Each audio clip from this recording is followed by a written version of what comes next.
All right. Well, I wanted to introduce our guest speaker today, Jay Chowdhry. He's been in child welfare and working with kids and families for, we're just joking around about it, 20 plus years for both of us, and it doesn't seem like that. So he brings a wealth of knowledge, but also the passion of working with kids and families. And we were on the phone a couple months ago, and we were talking about tips to engage with families.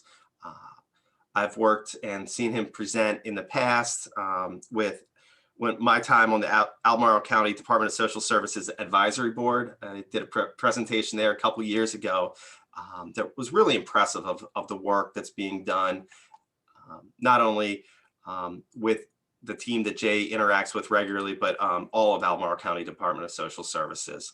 And I think since then, he's presented at the Trauma-Informed Care Network, and I asked him to come join us virtually today. So Jay, I'm going to turn it over to you. Before we get there, and if you want to write this down, if there's questions that you would like to be Jay to respond to throughout the presentation, if you could email myself, it is rnolt@pcasa.org,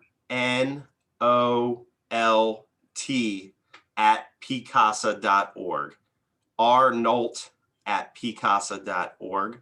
I guess I didn't introduce myself for everybody because I know we have a range of individuals here. I'm Randy Nolt, and I'm the program director here at CASA.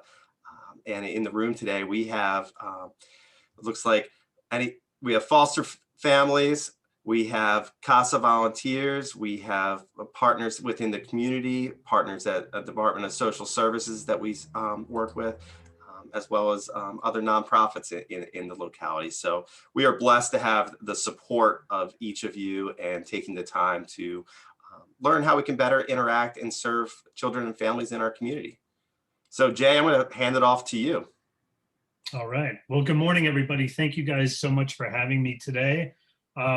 As Randy said, my name is Jay Chowdhry. I'm a senior caseworker at Albemarle County Department of Social Services. And at Albemarle County, I've been there since about 2013. As Randy said, I have been in this field since about 2000 and working in different aspects of child welfare and working with families directly in that time. Recently at Albemarle County Social Services, since 2019 at least, I've assisted in starting with some of my colleagues and run a fatherhood group, as well as 2 groups that take place at Albemarle County Regional Jail. Those 2 groups are split into female and male dynamics. And really those groups are kind of an extension of us trying to build, I think, some relationships in our community and understand that we could do as a community, we could do a better job of engaging individuals who are at some very stressful points in their lives. The groups really are there as an extension to try to get people to feel comfortable to walk through the doors at social services. And that's something that we've traditionally not done a good job of. And historically, as an agency, I think we've struggled to welcome people to come there and seek support. When you think of the word social services, those should have a connotation and meaning that I think we sometimes lose. So the groups really are a very pointed effort to change that dynamic, to change those thoughts and feelings that initially come up, and especially for men. Typically, men have not fared well with Department of Social Services cases, and statistically speaking, we've done a very poor job of engaging dads on cases. So we've really tried to make these very specific efforts to change that dynamic and to improve not only relationships with dads, but the end all goal is to improve their ability to care for their children. So that's kind of what this effort is about spearheading. And with the jail groups, it's kind of the same dynamic. I think as a society, something we do without knowing it or really paying attention to it is incarcerating people and then putting them in the back burners of our minds and also of our societies.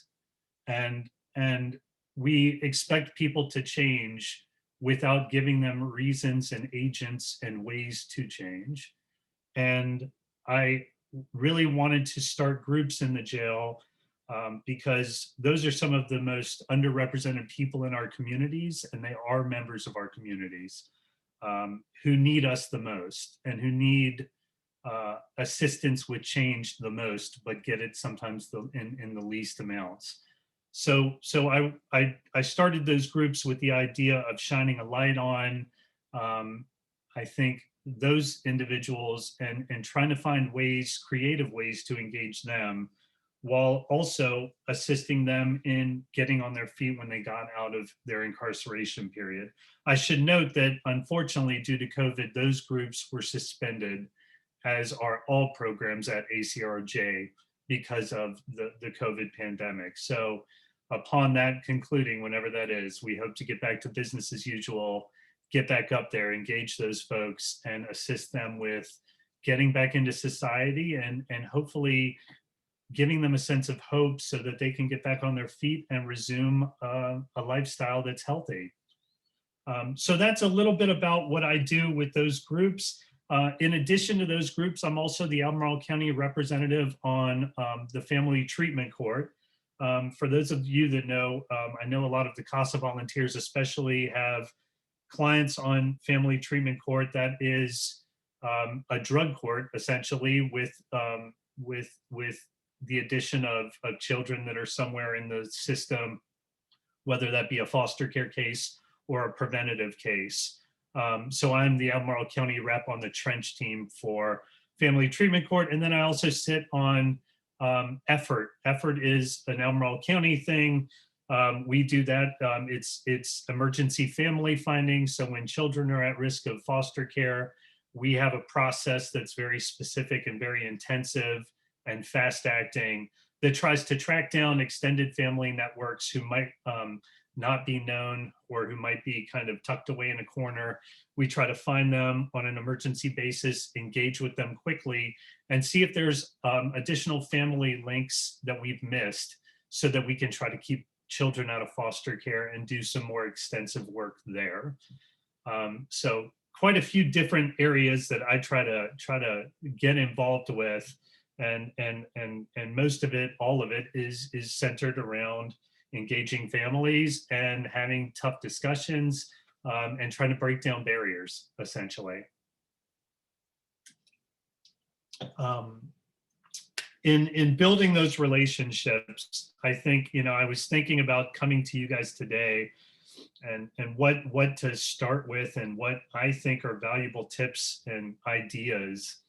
And I really want to emphasize ideas. I think I don't really look at things in a black and white way. And I don't size up relationships with clients in black and white ways as some things always work and some things don't. I think we're all people.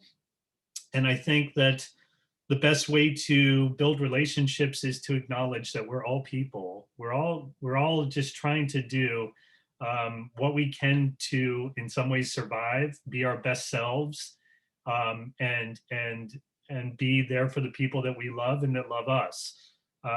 Our clients are no different than that. So acknowledging them on a human level and engaging them from a point of equality, that we're all the same, that we are all at the same level in life trying to do things. We just have different challenges, maybe. I think that's kind of where I want to be. I never want them to feel like I'm above them or judging them from a point of a hierarchy or structure. And it's incredibly important, as Randy and I were talking about before this meeting started, is many of our clients don't choose us. They are pushed into a relationship with us. And that is a very difficult thing to be, is pushed into a relationship with a bunch of people who don't look like you, who don't come from the same place as you, who don't share some of the same value structures and are very much judging you. We write reports on our clients. We write have meetings about them to discuss their shortcomings, to talk about all the things that they don't do well. And that's scary. I don't know about you guys, but if a group of people had treatment team meetings about the way I live my life, I'd be pretty darn nervous. Uh, it's pretty scary and intimidating. So acknowledging that they're forced into these relationships with us, I think is incredibly important. And it's okay to say that out loud and to acknowledge that and say, hey, let's make the best of this. You know, what do we need to do? What do we need to work on? What are you feeling? What are your thoughts, you know, on all of this? And that's not a one-time conversation. That's a regular conversation. You know, but again, taking a step back, I think the key, if there is one key to point to, is self-reflection.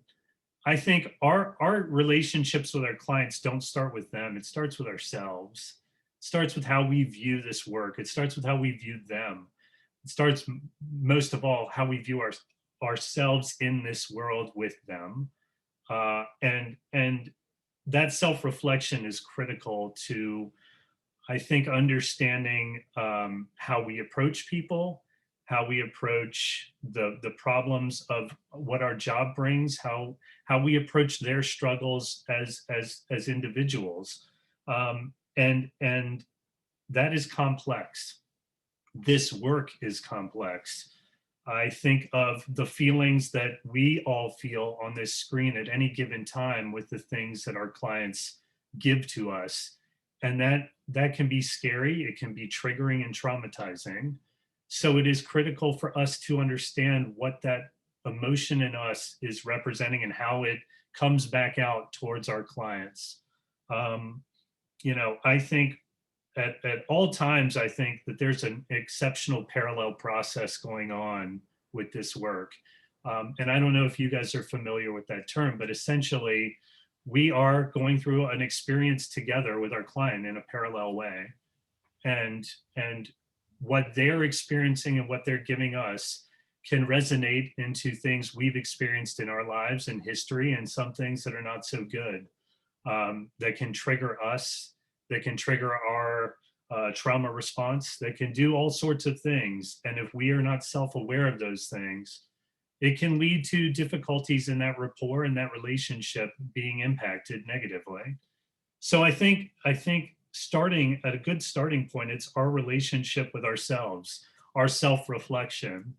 And when I think about ways in which to address that self-reflection and that process within ourselves, I think it very much is our ability to seek feedback, advice, and guidance from supervisors, from peers, and from people we trust, because there are guiding forces as we try to guide our clients through these things.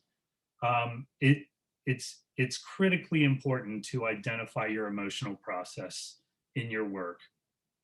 And I know from experience how difficult those feelings can be. Something I'm very happy to admit and talk about openly is that the process at times has been overwhelming for myself. There were definitely years of my life past in my career where I definitely sought out an outpatient therapist, where the work became too demanding for me to emotionally gauge you know, my personal realm and compartmentalizing that, and how it met with my work and impacted everything in between. And I have no qualms admitting that those are things that are supportive to me, that help me maintain my relationships at home, but also my relationships at work with my clients, and identifying those triggers, identifying those personal feelings that I struggle with in seeing the work that can be incredibly traumatizing. So being self-aware, being in touch with your emotional states and in touch with the emotions that you're experiencing while interacting with clients is critical. These relationships take an exceptional amount of care and careful kid gloves, if you will. Our roles as professionals in this community, and I can't stress the word community enough, are incredibly important. The impact of what we can do is incredibly important. The impact of what we put on generations of individuals every time we remove a child from their family, that causes a ripple effect. Those relationships cause ripple effects. Our words cause a ripple effect. So we have to be very careful with those words, with those actions. We have to weigh these decisions with the utmost respect because of what it does to families and to lineage. Because it's not just a termination of rights, it's a change in the absolute dynamic and history of a family. So understanding the importance of what we carry towards our families, understanding what we carry towards communities, different communities within our greater community. And so if you show that respect on the front end, if you show that depth of caring and careful consideration on the front end of your relationship with your clients, they see that, they pick up on that. They know that you're there not necessarily to critique and criticize, but to maybe boost them up, to sing their praises, and to help them grow.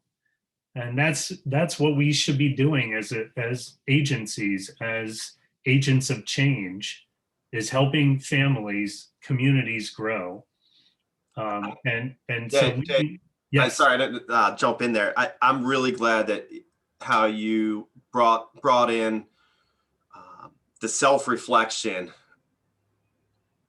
of what goes on internally with each of us, particularly in the CASA network, but also in the provider work, because that ripple effect is so true. And the power of our words and how we interpret each thing and then present it to the judge who is making life-changing decisions for these families cannot be taken lightly. And I think having that awareness that you highlighted, I just want to emphasize that, because that's so important. And I think the longer that I've been in this field, the more I realize I have to grow.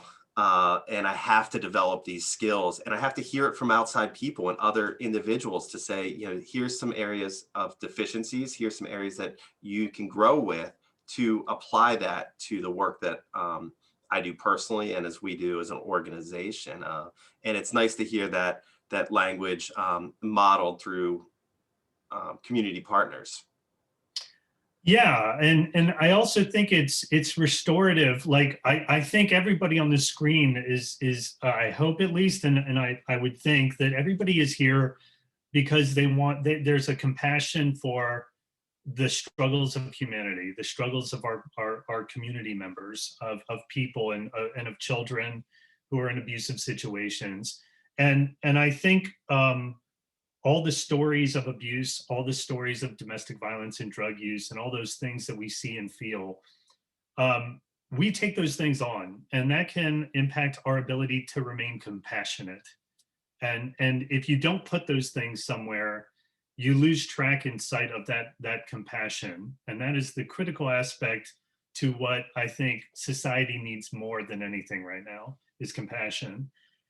I remember one time when I was a very young social worker. I was a foster care kid, a foster care worker, and I remember I had a case with a mother whose significant other abused a child, and she defended her significant other's actions.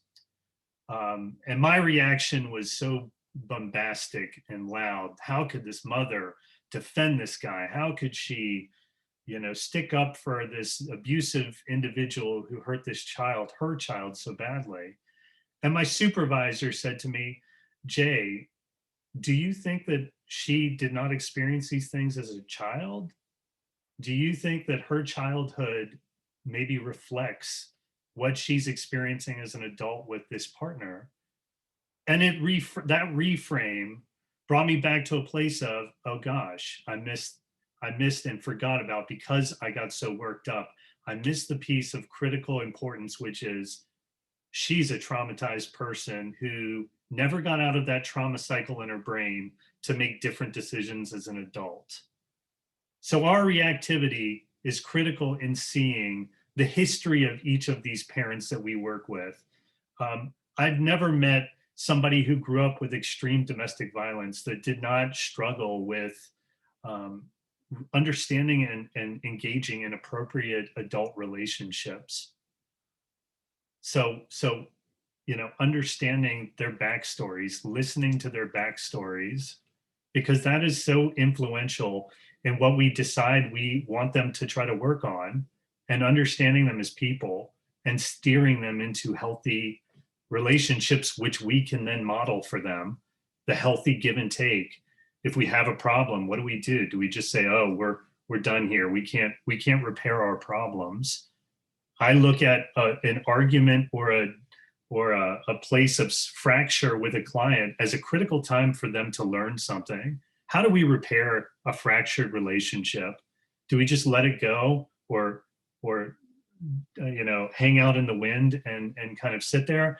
I say, no, let me show this guy or this gal, this is how we fix a relationship. We take ownership of our part. If I do something that was dismissive to my clients, I apologize.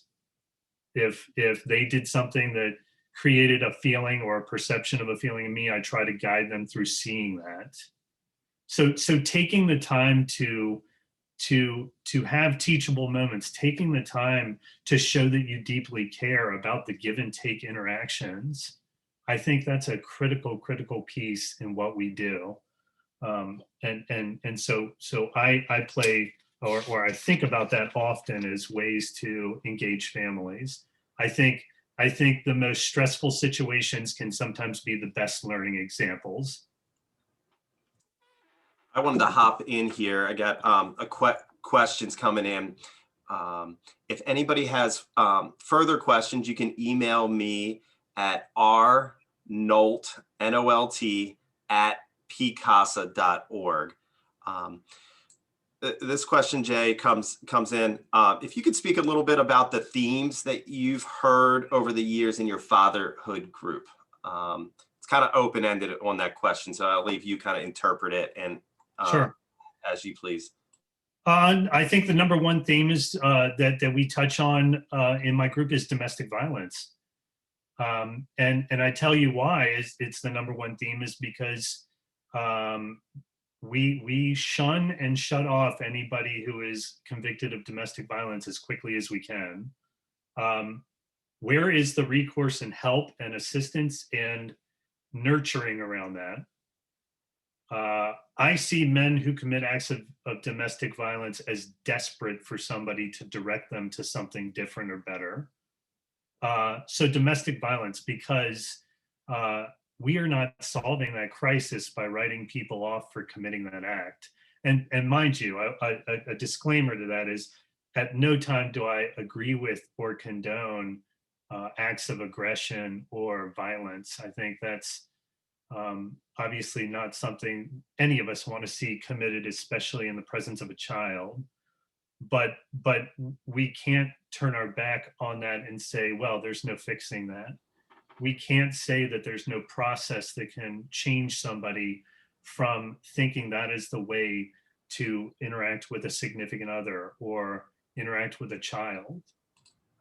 And so that's the number one theme. I think we also see in my groups the comorbidity, which is the co-occurrence of domestic violence and substance abuse. And those two things very often go very much together. You're in a heightened state of arousal due to a substance use or intoxication period.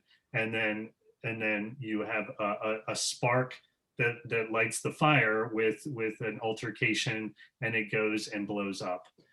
So we see a lot of the comorbidity, co-occurrence of domestic violence and substance use disorders, and we talk about that extensively in our groups.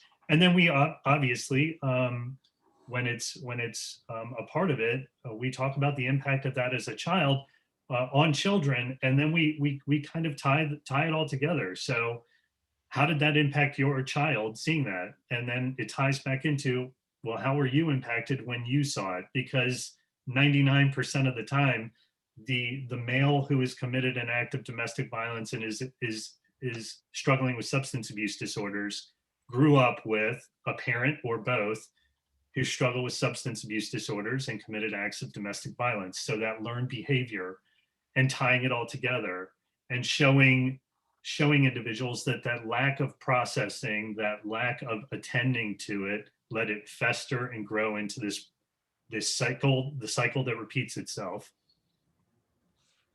Speaking of that cycle, and when you've been in this line of work with children and families, unfortunately, you see the cycle repeat itself. And could you speak a little bit on how to continue to engage during times of relapse, whether that's substance abuse and addiction, a reoccurrence of domestic violence? Because a lot of us have been there where we're making gains, we're rooting the parent or individual on, and something happens. Sure. So to maintain that engagement, that support, I'll stop there and just see if that kind of gives you direction. Well, I think, in the reaction, I think it's all in the reaction. I think for an addict, addiction strikes more people in our society than we are aware of. I look at addiction and the way we've traditionally handled addiction, especially with relapse, and I'm glad you brought relapse up. I look at an addict whenever they have admitted to a relapse, and the first thing I want to do is give them a big hug and say, I'm so proud of you. And I always do say to them, I'm so proud of you. Because to admit that you made the mistake of falling back into a substance abuse pattern is the hardest thing. And the biggest thing that holds an addict back from having a positive relapse, and I mean that term, a positive relapse, is the shame and guilt and fear of a person's reaction or the people's reaction around them for their relapse. We oftentimes scold or say, oh, you did it again. You fell back into it. What were you thinking? Those things are the absolute opposite of the start of a positive addressing of a relapse. And I think that way, a relapse, I mean, it's a poor coping skill. We make addiction into a bigger thing than it is. What is addiction? It's a poor coping skill. And that's the reality. I talked to a couple of addiction specialists in the area who are wonderful colleagues. And they say, we always talk about everyone needs to be a substance abuse specialist who's dealing with substance abusers, but that's not necessarily true. They need to be somebody who understands poor coping skills. So whether you ignore having conversations, go do drugs, or engage in aggressive behavior, it's all poor coping skills. And we want to encourage people to look at their problems in a different way, in a constructive way, not destructive way. So in terms of relapse, I always try to, with anything, whether it's substance abuse or a poor coping skill, I try to encourage reflection of, okay, what were you feeling? Let's talk about the feelings around the relapse. Let's talk about what you were, what happened leading up to it. What was the cause and effect? And then what are some things we can substitute in as a coping strategy for when you feel that way again, because it will happen again. So let's strategize. Let's give you some tools. So you get in that moment, you lost your job. Instead of going and drinking, how about you come to my office and see me? And we'll link you up with a career center that we have and start putting a resume together. And then we're gonna, figure out your rent situation. And we're gonna put some things in place so that we can keep you and your kids afloat. And let's do that instead of you going back to the bar or thinking about using a substance because you think you're a failure. You're not. You're a human being.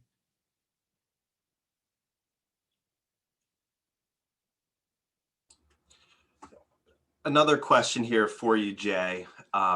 Any suggestions on supporting families that maybe have generational interactions and relationships with the departments?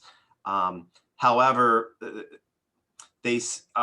me phrase this the way I want it. They're willing to engage in could you help us with rent, transportation, some of the more financial needs, but are more resistant or reluctant to engage in working at some of the maybe mental health or addiction support that brought the kids to the attention of CASA or the court system? If that makes sense to you. Yeah. I think I'm glad we're touching on this. This is such a critical one. Basic needs like food, shelter, clothing, and things like that. I'm assuming, and if you haven't, this is a great thing to look up because it applies to everybody on this screen and everybody who walks through our doors. Maslow's Hierarchy of Needs. And for those of you who aren't familiar with that, it's a pyramid that just talks about the levels of needs of human beings. And at the very base level, it's shelter, clothing, stuff like that, basic levels of needs. We have to address those things before we get to the higher levels. If I am in survival mode for food, shelter, clothing, how can I attend to things that are higher on the scale of needs? If I'm living in poverty and you're expecting me to figure out my emotions about my trauma as a youth and what my kids and all this other stuff going on, all this other noise, how am I going to do that if I can't put food on the table or in my own belly, right? So we have to start with a basic structure of let's get those things taken care of. Let's get you shelter. Let's get you decent paying jobs so that you feel confident you can make ends meet every week. And if you can't, then I'm going to step in and help you because I need you to have that basic level taken care of so that we can get to the next level. And you know, I hear a lot of things in society that are sometimes shameful. Oh, well, they're milking the system. They're taking advantage of things. I've seen people milk the system in the sense of they've committed benefits fraud or stuff like that. It's probably like 0.1% of, you know, of the total cases. People are trying to survive. And that is an intrinsic thing we all have built in. So if you think that a person trying to get $100 from me for groceries is milking the system, that's crazy town. They're trying to feed themselves. They're trying to feed their children. Asking for those things is what I need them to do so that it indicates and triggers to me, hey, these guys are struggling with the basic level of that structure so that they can have safety needs being met for themselves. And that's a generational concept. You cannot ignore the history of society and how socioeconomic statuses have historically gone. We'll take Charlottesville, for instance, that had a bustling Black culture in that town that was uprooted at one point and raised and taken. That's an important part of history in Charlottesville, the raising of Vinegar Hill. Those things parlay into increased socioeconomic pressures and difficulties experienced by a generation of people. And then the crime bills of the 90s, and then the increase of foster care in the 90s. Those things had huge generational impacts that we should have done a better job of seeing. So we have to be aware of those things. So we try to, as professionals, not make the same mistakes.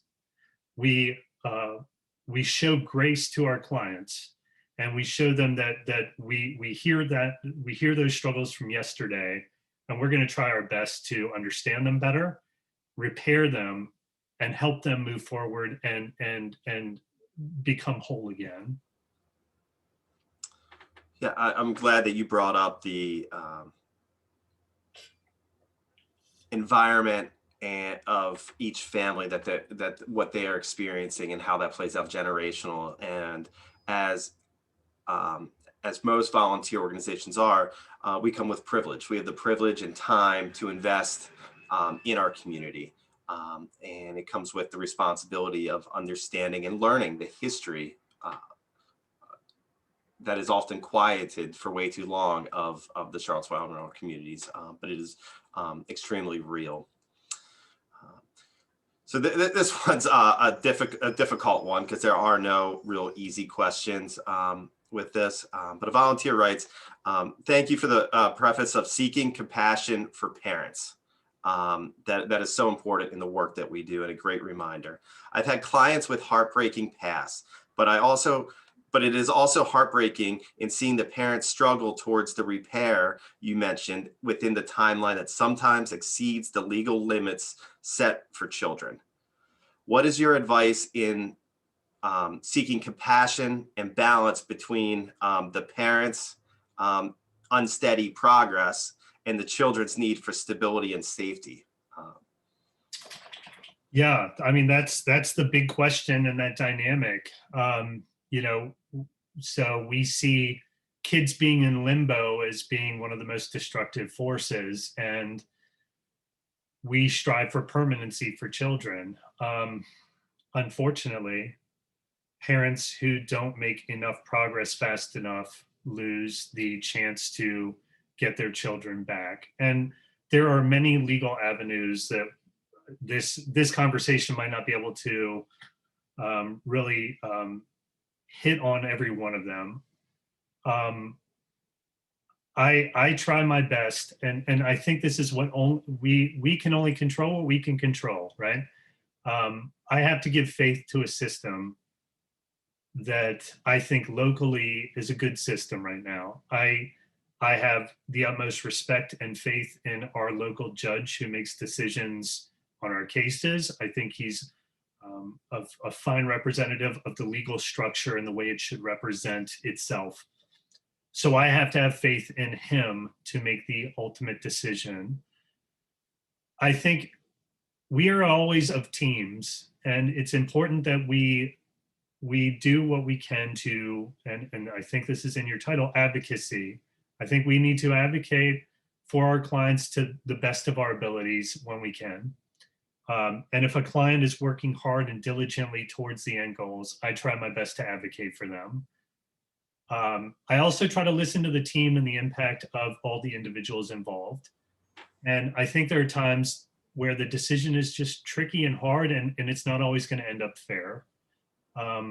We have to listen to where children are, what they need, and let that be our driving force. If that child needs to be home and it's not perfect, then maybe we can give it a try and see where it goes. It's not going to be perfect. But I'll say this, I advocate to give families a chance before I make the most drastic of the choices to not allow them a chance, personally.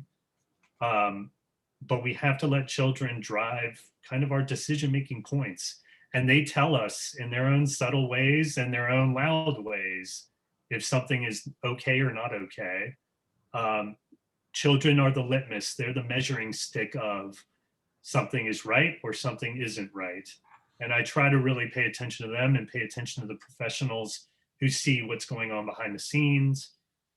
We obviously have to provide lots of services that guide our decision-making and make it a little less shades of gray when it's such an important decision-making point. And I apologize if that's a little vague, but we just, unfortunately, as a system, we are not going to be perfect, and we are going to make mistakes. We want to try to minimize those mistakes as best we can. And I think that question refers back to compassion and being able to, and I'm speaking through the CASA lens now, you can advocate what is in the best interest of the child that still shows compassion to the to what the parents are experiencing with it. It might not necessarily be the track record that we need to see a reunification to occur, which is what generally we all believe in. Kids do better in their families of origin. That being said, sometimes it, as Jay was saying, it doesn't always play out the way that we all had hoped at the beginning. But I think when I was speaking with Jay on the phone a couple weeks ago, the compassion, if I run into this parent in the community at the grocery store, will they know that I always treated them fairly, with dignity, respect, was as objective as possible, encouraging when I needed to be. I've done my job. Well, Randy, that's a fantastic point. And I'm glad you said that, because at the end of every interaction with a family, and I don't care how short or fast it is or how lengthy that relationship was, my goal is at the end of it that when I do run into them, because I will, that there's a mutual respect there. And it, of course, doesn't always happen. But I know that I'm oftentimes asked at my agency to do high risk removals as well. So I've done probably more removals than most people I know. And it's not that's not a pride factor or anything else. It's just kind of the way it shakes out. But I try to make a point, and many of my men's group participants are on cases that I removed their children, that we grow in that moment of incredible intensity, that I can't imagine what they're feeling in those moments with regards to a person like me. But I try to make a point that at the end of that removal, we will have a relationship of some sort where they can be re-engaged by me in a positive way that opens them up to some form of growth. And if we all approach our clients with that thing, you know, where maybe they're going to see me in a place of struggle one day in the street, or I slipped and fell, will they help me up if they saw me walking down the street? You know, if I can hit them in a way, or approach them in a way where we see each other as people at the end of our journey, then we've done something good. So I have another one here from a community member. I'm struggling as an adoptive parent to encourage a relationship between our child and his birth parents. We had a good relationship during the fostering experience. I believe they saw us as an advocate and a support for them and their child. That relationship is now fractured following the pain involved in their son becoming a permanent member of our family. We have been unable to encourage them to maintain a relationship with our son. We know it will be very important to him as he grows older, and want to support this process. Any advice on how to engage the parents of the child and supporting that relationship? Yeah, that's a heck of a difficult predicament. And again, all the emotions we talked about, the historical ones, the generational pieces, the fracturing of families comes into play there. First and foremost, the thought that went through my mind is, this is a marathon, not a race. And I tell that to every parent I work with who's raising a difficult child or having family difficulties. You're not just sowing seeds of, oh, this is a 7-year-old or 12-year-old kiddo, but what's it going to be like when they're 24, 25, right? And fostering periods of growth and weathering storms. You're in a very difficult phase of that interaction with that birth family. They're processing their feelings still, and they will be for a long time. That's a lot of trauma to lose that tie, to lose that bond, to lose that child being in your everyday life. So they're going to be processing that for a long time. Space and time helps, but openness. Leave that door open. Let them decide when they are ready to come through, maybe. Encourage the child to express themselves and continue expressing themselves.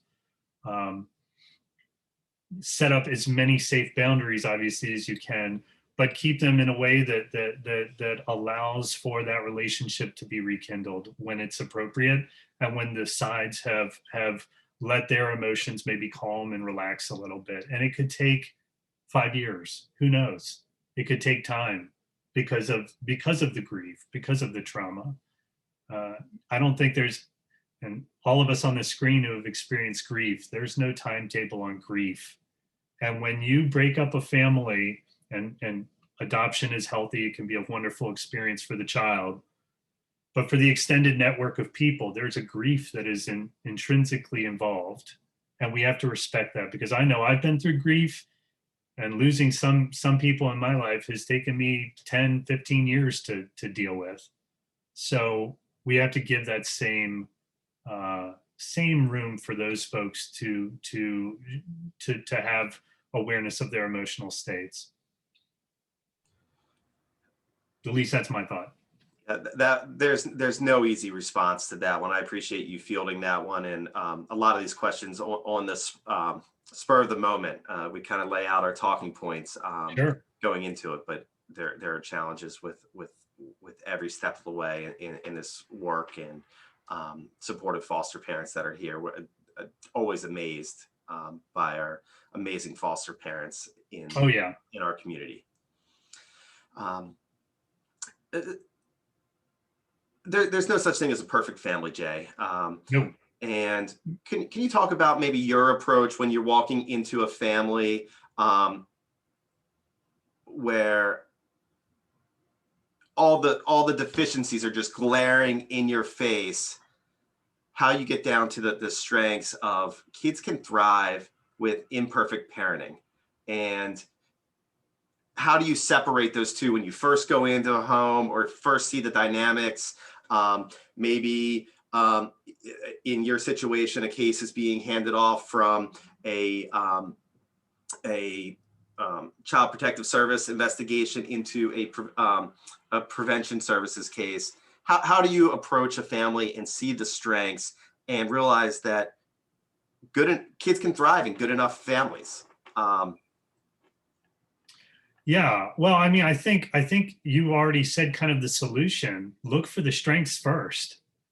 I don't know about you guys, but I like someone to point out something I do well before they start ripping apart all the things I do wrong. I also tried to personally relate to them. I think you know, especially with working with substance abuse clients, you know, I openly share with them. I grew up in a household that was rife with substance abuse issues. I have no qualms with that. And it diffuses the judgment. It diffuses some of the feelings of, oh, you think you're better than me because you're telling me how to run my life. A lot of you on the screen are parents. I personally am not. So I don't imply to my families that I'm some expert on parenting strategies necessarily, but I do know that a healthier person from an emotional standpoint will be a healthier parent. It's just one of those common sense things. So really trying to address like the strengths I see, relating to them as people and saying, hey, I've been in some of these circumstances and I feel for you, but you know, you've got this strength on your hands that could be really good if you apply it a little differently. You know, your ability to do all these things, you know, for instance, like dads who are handy guys. I'm like, that's a great time to encourage your son and engage your son in something you enjoy doing, while also building a bond with him and increasing that positive parental moment with your kid. You know, I have one guy who was in my dad group for quite a while, and you know, super handy guy, very artistic, and that's how he kind of dealt with his stress. And I said, why don't you let your kids do some of that stuff with you sometime? He's like, I never thought about that. I try to get away from them. And I was like, actually, if you engage them in this thing, it's going to reduce your issues with them. They're going to feel more connected to you. They're going to want to do things that are with you and more aligned with you. And nothing but good's going to come out of those moments. So let's use that strength to increase the positive time instead of you yelling at them, instead of you engaging them in about what their problems are, because that's what they trickle down with. Well, you're telling me about my problems. I'm going to blame my kids for this. And we're going to create that cycle of passing the buck. How about we engage with some strengths, teach with our strengths.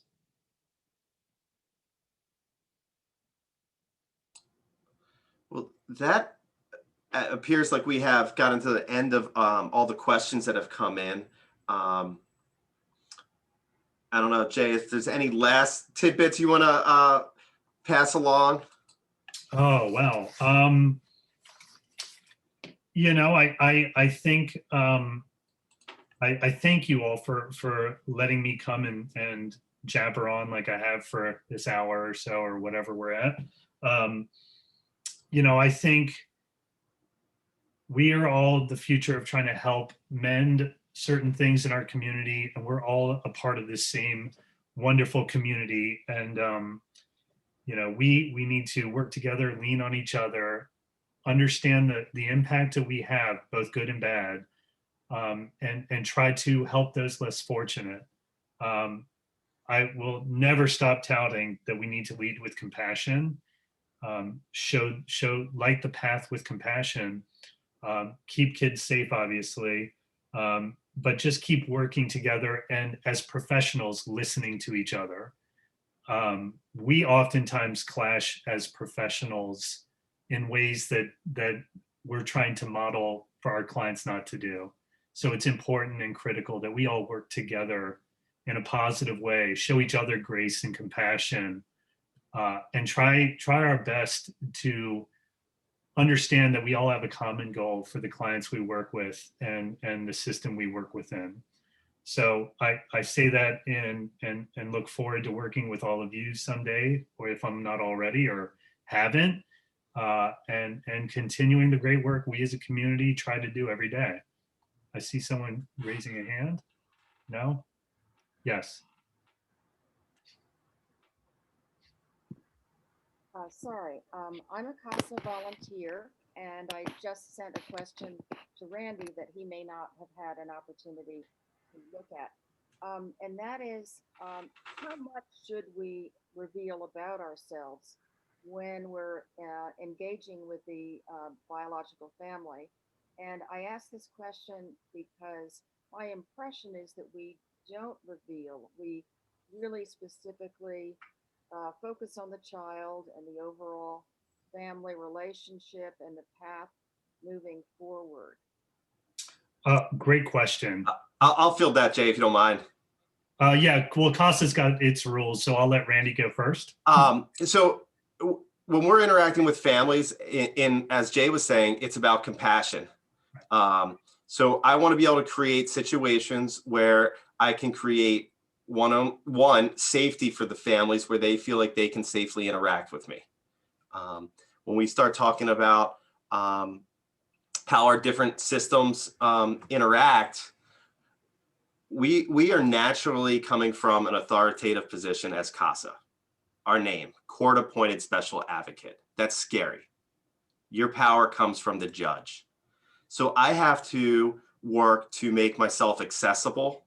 And I think Jay really laid that out through the compassion. I have to find connection points.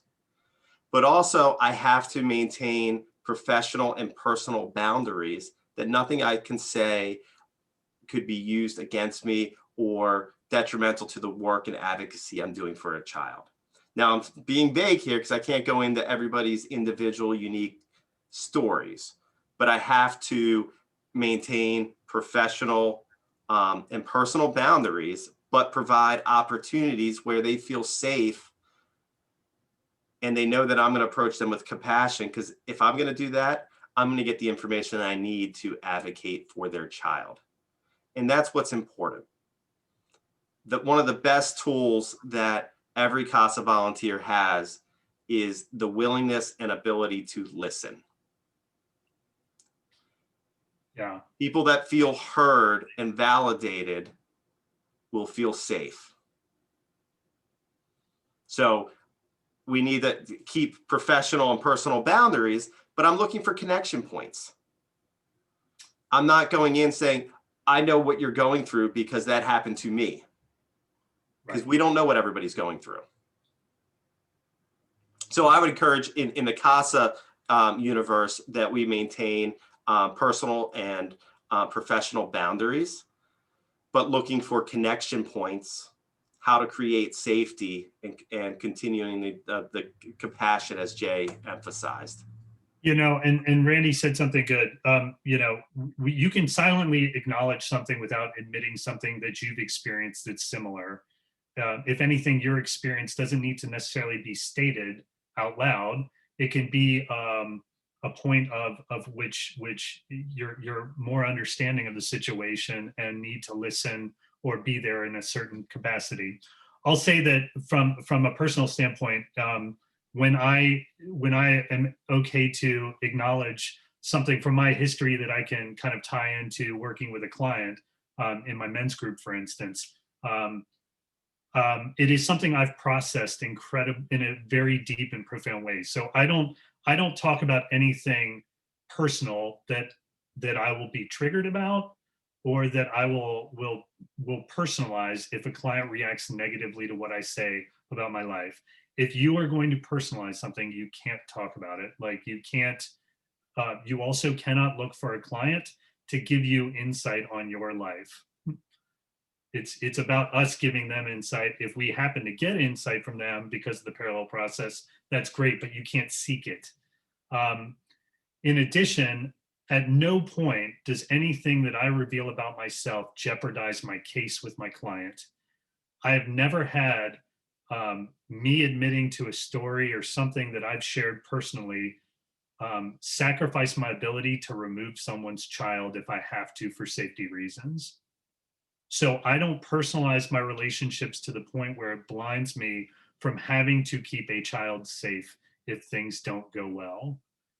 If your personal feelings are blinding you or getting in the way of appropriately seeing and responding to what's going on in your case, you absolutely, and as fast as you can, need to talk to your supervisor about it, no questions asked. You have to pay attention to allowing someone to guide you with your experiences.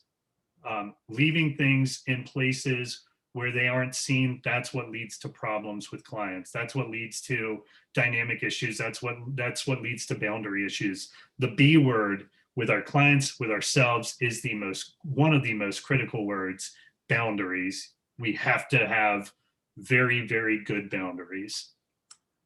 I might book you for another topic down the road, Jay, because that is a whole nother session of professional and personal boundaries and how to walk that tightrope. But we're coming up to the end of our allotted 60 minutes. I want to thank not only Jay for taking your time and your clear passion for children and families in this community, but all the work that Albemarle County's doing to be creative and innovative in interacting and connecting with families.